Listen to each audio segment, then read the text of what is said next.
que acontece quando dinheiro demais encontra poder demais e quase nenhuma consequência?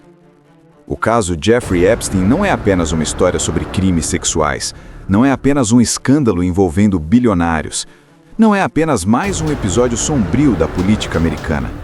O caso Epstein é um estudo brutal sobre como redes econômicas globais funcionam quando ninguém está olhando.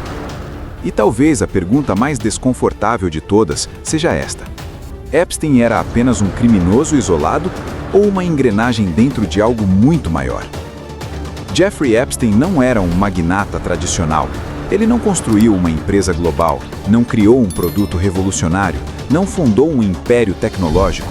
Mesmo assim, ele circulava entre presidentes, príncipes, banqueiros, cientistas renomados e empresários bilionários. Sua agenda de contatos parecia a lista mais exclusiva do planeta. Mas de onde vinha tanto poder? Oficialmente, Epstein se apresentava como gestor financeiro de grandes fortunas. No entanto, durante anos, jornalistas e investigadores tentaram entender exatamente como ele acumulou sua riqueza. Poucos clientes conhecidos, estruturas financeiras opacas, empresas registradas em paraísos fiscais, fundos pouco transparentes, movimentações internacionais difíceis de rastrear e, ao mesmo tempo, propriedades avaliadas em centenas de milhões de dólares, mansões em Nova York, uma ilha privada no Caribe, avião particular, conexões políticas globais. A ilha se tornou símbolo do caso. Foi ali que, segundo investigações oficiais e depoimentos judiciais, ocorreram abusos contra menores. Processos federais confirmaram a existência de uma rede de aliciamento. Recrutadoras eram pagas para trazer adolescentes sob falsas promessas. Dinheiro circulava, silêncio era comprado. Mas o que torna esse caso diferente de outros crimes hediondos é o seguinte: Epstein foi condenado uma primeira vez em 2008 e recebeu um acordo extremamente brando. Um acordo de não acusação que chocou juristas. Um esquema que permitiu que ele cumprisse pena com privilégios incomuns. Ele podia sair da prisão durante o dia, continuou mantendo contatos, continuou influente. Como isso é possível? Aqui entra a parte que interessa ao Economia na Mira. O caso Epstein revela algo mais profundo do que depravação individual. Ele expõe a arquitetura da blindagem institucional. Advogados poderosos, acordos sigilosos, influência política, relações com figuras públicas de altíssimo escalão. Um sistema onde o acesso vale mais que a lei. Quando ele foi preso novamente em 2019, a história parecia finalmente alcançar justiça. A opinião pública estava atenta, a mídia internacional acompanhava cada movimento. A expectativa era de que nomes poderosos fossem expostos.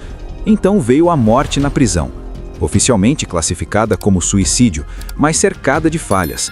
Câmeras inoperantes, protocolos ignorados, vigilância reduzida. A morte alimentou uma onda global de desconfiança. Teorias surgiram, algumas absurdas, outras apenas questionadoras. E aqui precisamos separar duas coisas. Há fatos comprovados: tráfico sexual de menores, conexões com elites, acordos jurídicos controversos, fluxo financeiro opaco, e há alegações não comprovadas que circulam na internet. Rituais, organizações ocultas, manipulações globais coordenadas, redes ainda maiores operando nas sombras. O que é inegável é que o dinheiro permitiu proximidade com o poder, e o poder permitiu tempo. Tempo suficiente para que crimes continuassem por anos. E essa é a parte que mais incomoda. Epstein não operava sozinho. Documentos judiciais mostram que havia uma rede de colaboradores, parceiros sociais, pessoas que frequentavam suas propriedades. Alguns nomes conhecidos mundialmente apareceram em registros de voo, agendas e processos. Estar na lista não significa culpa automática, mas significa proximidade. E proximidade com poder cria zonas cinzas. Existe também outro elemento raramente discutido. O mercado ilegal do tráfico humano é uma das atividades criminosas mais lucrativas do planeta, segundo a ONU. Movimenta bilhões de dólares por ano. É sustentado por desigualdade social, vulnerabilidade e redes internacionais sofisticadas. Epstein não inventou esse mercado, mas seu caso revelou como ele pode se infiltrar em camadas de elite. E é aqui que a pergunta muda. Não é apenas quem participou, é como sistemas econômicos permitem que isso exista. Porque quando o dinheiro compra silêncio, quando acordos abafam acusações e quando reputações pesam mais que vítimas, o problema deixa de ser individual e passa a ser estrutural. E talvez o mais desconfortável seja admitir que esse caso não é apenas sobre crime sexual, é sobre concentração extrema de riqueza, é sobre acesso, é sobre influência, e é sobre como elites globais operam em redes que atravessam fronteiras. Mas isso é só o começo. Na próxima parte, vamos entrar na estrutura financeira, nos acordos jurídicos que quase garantiram impunidade, nas conexões internacionais e no que os documentos liberados realmente mostram. Sem exageros, sem fantasia, mas com fatos suficientes para fazer qualquer pessoa repensar o que significa poder no mundo moderno. Se você quer entender como dinheiro e influência moldam o sistema por trás das manchetes, inscreva-se no Economia na Mira, deixe seu comentário e compartilhe este vídeo. Porque aqui nós não exploramos apenas notícias, nós analisamos as engrenagens do poder. Se a parte 1 mostrou o escândalo, agora precisamos entender a engrenagem. Porque o verdadeiro choque no caso Epstein não foi apenas o crime, foi a blundagem. Em 2008, quando as primeiras acusações formais vieram à tona, promotores federais da Flórida tinham um caso robusto. Havia múltiplas vítimas, havia relatos consistentes, havia indícios de uma rede de recrutamento. E mesmo assim, o que aconteceu? Um acordo de não acusação extremamente incomum foi firmado. Epstein se declarou culpado de acusações estaduais menores, cumpriu uma pena reduzida, teve privilégios raríssimos e, o mais impressionante, possíveis co-conspiradores receberam imunidade federal sem sequer serem formalmente acusados. Isso não é comum, isso não é padrão. Advogados de alto nível estavam envolvidos, escritórios poderosos, relações políticas relevantes, e o caso foi praticamente enterrado por quase uma década. Aqui surge uma pergunta central para quem analisa a economia de poder. Quanto vale a influência?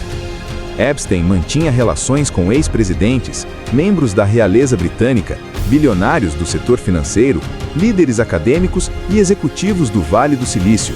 Registros de voo e agendas revelaram encontros frequentes com figuras públicas de enorme peso global. Importante deixar claro, aparecer em um registro de voo ou agenda não significa culpa, mas significa acesso. E acesso é uma moeda invisível no mercado do poder. Outro ponto pouco discutido é o modelo financeiro que sustentava tudo isso. Epstein operava através de uma teia de empresas offshore, fundações privadas e estruturas internacionais. Esse tipo de arquitetura é comum entre ultra-ricos, legal, porém altamente opaca. A opacidade cria camadas de proteção. Documentos judiciais liberados anos depois revelaram e-mails, contatos e movimentações que ampliaram o entendimento sobre a rede social de Epstein. Muitos desses arquivos não provaram crimes de terceiros, mas mostraram proximidade entre poder financeiro e um criminoso sexual condenado. E isso, por si só, já é devastador do ponto de vista institucional. Porque confiança é o ativo mais valioso de qualquer sistema econômico. Quando figuras de altíssimo nível aparecem conectadas a um esquema criminoso, mesmo que não haja condenação formal, a percepção pública muda, a credibilidade sofre. Há também o elemento internacional. O tráfico humano é considerado uma das maiores economias ilícitas do mundo, movimentando dezenas de bilhões de dólares por ano, segundo estimativas da ONU. Ele opera como qualquer outro mercado: oferta, demanda, intermediação, proteção. Epstein se inseria neste contexto maior. Não criou o sistema, mas mostrou que ele pode alcançar as camadas mais altas da sociedade. E aqui entramos em outro ponto delicado. Ao longo dos anos, surgiram alegações na internet envolvendo rituais, organizações secretas, simbolismos ocultos, manipulação mediática e até conspirações globais coordenadas. Algumas dessas narrativas ganharam força justamente por causa das inconsistências no caso oficial, mas é fundamental separar fatos de especulação. Não há provas oficiais que confirmem rituais satânicos, canibalismo, experimentos genéticos ou organizações religiosas ocultas ligadas ao caso. Essas alegações circulam amplamente online, mas não foram comprovadas em tribunais ou documentos oficiais. O que existe de fato são crimes sexuais graves, tráfico de menores, uso de influência para acordos judiciais favoráveis e uma rede de poder que orbitava em torno disso. E isso, por si só, já é suficiente para ser alarmante. Outro elemento intrigante são as discussões sobre manipulação judicial. Ao longo do processo, advogados de alto escalão atuaram agressivamente para proteger reputações. A estratégia era clara: desacreditar vítimas, atrasar procedimentos, negociar acordos silenciosos. O sistema judicial funciona com base em provas, mas ele também é influenciado por recursos. E recursos, nesse caso, eram praticamente ilimitados. A morte de Epstein em 2019 encerrou o processo contra ele, mas não encerrou o debate. Para muitos, o encerramento abrupto reforçou a percepção de que o sistema protege os mais poderosos. Para outros, foi apenas o desfecho trágico de um criminoso encurralado. Independentemente da interpretação, o dano institucional foi feito. Confiança abalada, transparência questionada, elite sob suspeita. E quando confiança desaparece, teorias prosperam. É nesse vácuo que surgem narrativas sobre controle global, manipulação cultural, mensagens subliminares na mídia, disputas espirituais e agendas ocultas. A falta de respostas claras alimenta o imaginário coletivo. Mas aqui no Economia na Mira, a pergunta é outra. Quem ganha quando os sistemas são opacos? Porque a verdadeira guerra talvez não seja espiritual, talvez seja estrutural. Uma guerra por acesso, por blindagem, por influência. E o caso Epstein é um estudo quase cirúrgico de como o dinheiro extremo pode se misturar com política, academia, mídia e justiça. Na parte 3, vamos falar sobre impacto global, reflexos no Brasil, desaparecimento de crianças, redes internacionais e o que tudo isso revela sobre concentração de poder no século XXI, sempre separando fato comprovado de especulação. Se você está entendendo que isso vai muito além de um escândalo sexual, inscreva-se no canal, deixe seu comentário e continue até o final, porque a parte mais importante ainda está por vir. Agora, precisamos trazer essa discussão para algo ainda maior. O caso Epstein não terminou com sua morte. Ele abriu uma ferida estrutural que continua exposta. Até que ponto elites globais conseguem operar acima da percepção pública? Porque quando documentos judiciais começaram a ser liberados, uma coisa ficou clara: o escândalo não era isolado. Ele revelava a proximidade entre poder econômico, político e social em escala internacional. Registros mostraram contatos com empresários bilionários, membros da realeza, políticos influentes e figuras do alto escalão financeiro.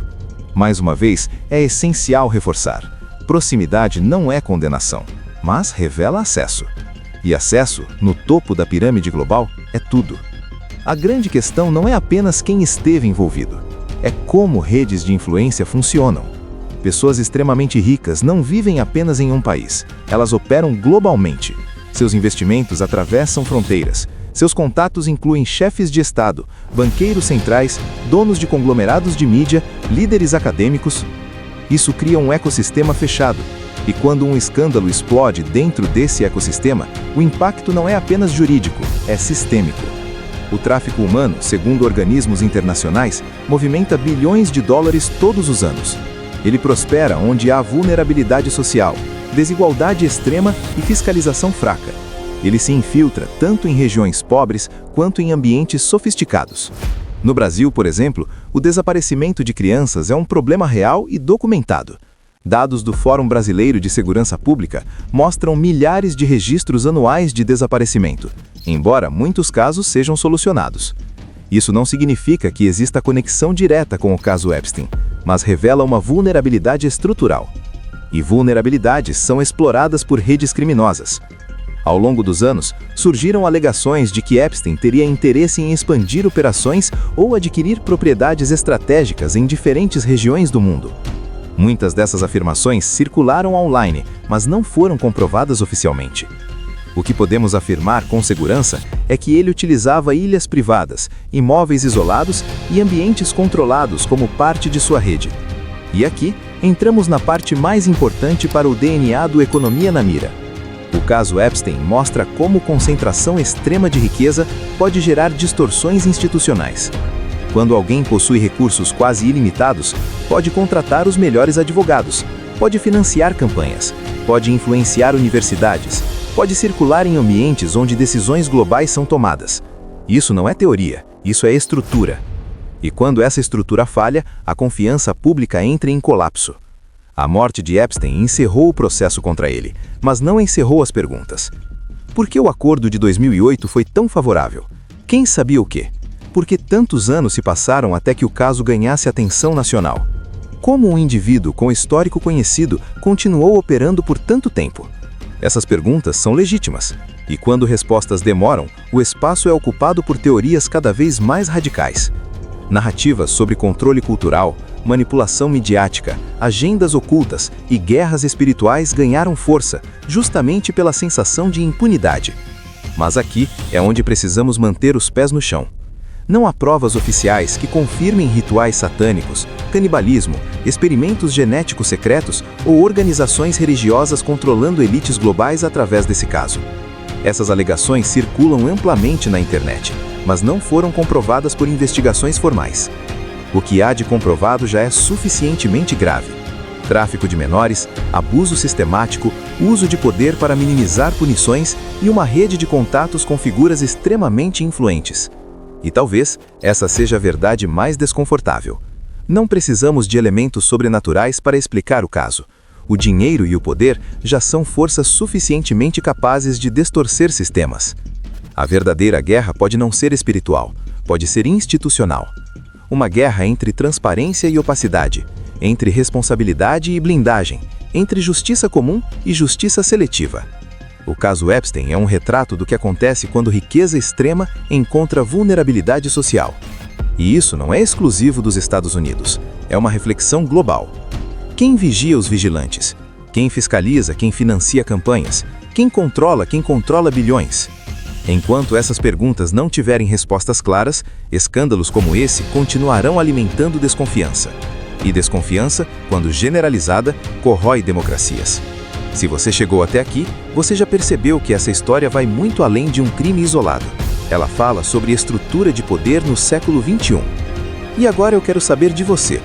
O caso Epstein foi apenas um escândalo individual ou um sintoma de algo maior dentro das elites globais? Deixe sua opinião nos comentários. Vamos debater com responsabilidade e base em fatos. Se você quer continuar entendendo como dinheiro, influência e geopolítica moldam o mundo real, inscreva-se agora no Economia na Mira, ative as notificações e compartilhe este vídeo, porque aqui nós não analisamos apenas manchetes, nós analisamos sistemas. E o próximo tema pode ser ainda mais revelador.